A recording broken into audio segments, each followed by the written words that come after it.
Selamat pagi saudara yang terkasih, kita berjumpa kembali di pagi yang indah yang Tuhan berikan. Dan kita akan mengawali aktivitas kita pada pagi hari ini. Sebelumnya marilah kita meminta penyertaan Tuhan dengan berdoa kepada Tuhan. Kita berdoa. Terima kasih Tuhan untuk waktu hari yang baru yang Tuhan berikan kepada kami. Kami boleh menjalani aktivitas kami pagi hari ini dengan firman Tuhan yang mengajari menuntun kami. Itu sebabnya berfirmanlah Tuhan, kami telah siap sedia untuk mendengar. Amin.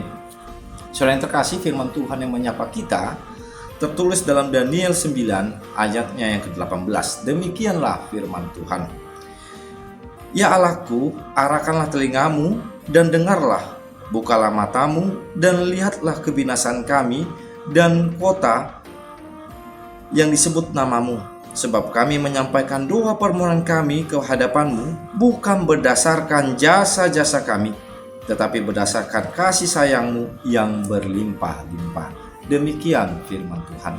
Saudara yang terkasih, firman Tuhan yang menyapa kita di pagi hari ini merupakan doa Daniel, di mana Daniel berdoa bagi bangsanya yang hidup dalam pembuangan. Dan setelah menjelang masa 70 tahun, Daniel menyadari waktunya hampir genap untuk keluar dari pembuangan.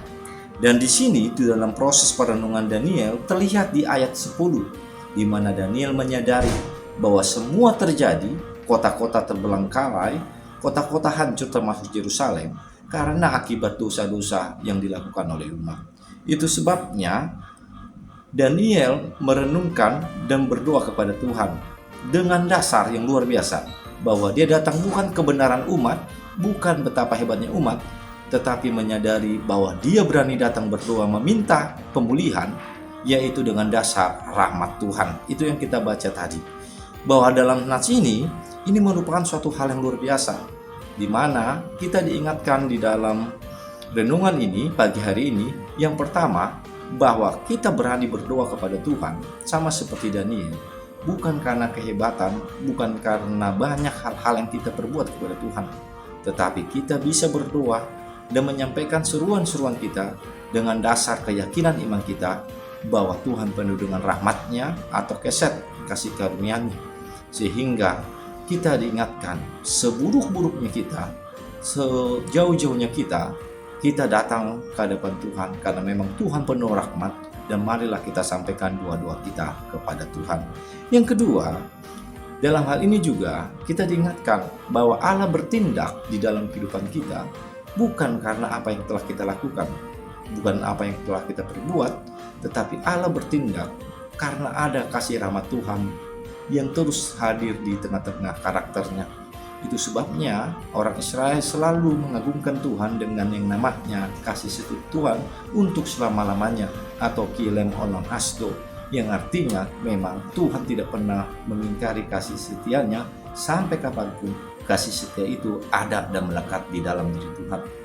Dan itu nyata ketika kita mendapatkan yang namanya pengampunan melalui Yesus Kristus sebagai bentuk dasar, sebagai keyakinan kita bahwa kasih karunia Tuhan terus ada dalam kehidupan kita. Yang berikut, yang terakhir ini juga, di sini kita diingatkan bahwa kehidupan kita menjalani aktivitas kita pada saat ini, kita diingatkan dan kita melekat dengan namanya kasih karunia Tuhan.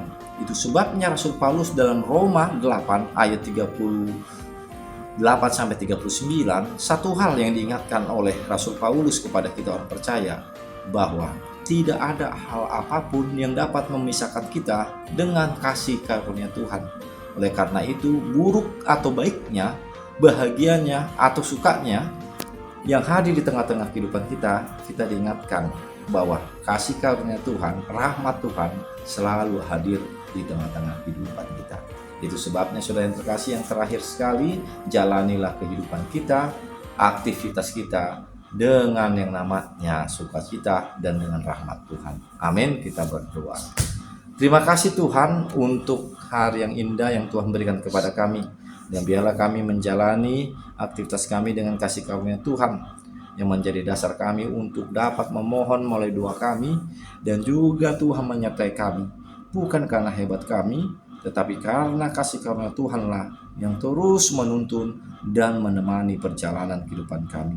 Temani kami Tuhan di dalam aktivitas kami pagi hari ini, agar dalam kasih dan perlindungan Tuhan. Terima kasih Tuhan, dalam Kristus Yesus kami berdoa. Amin.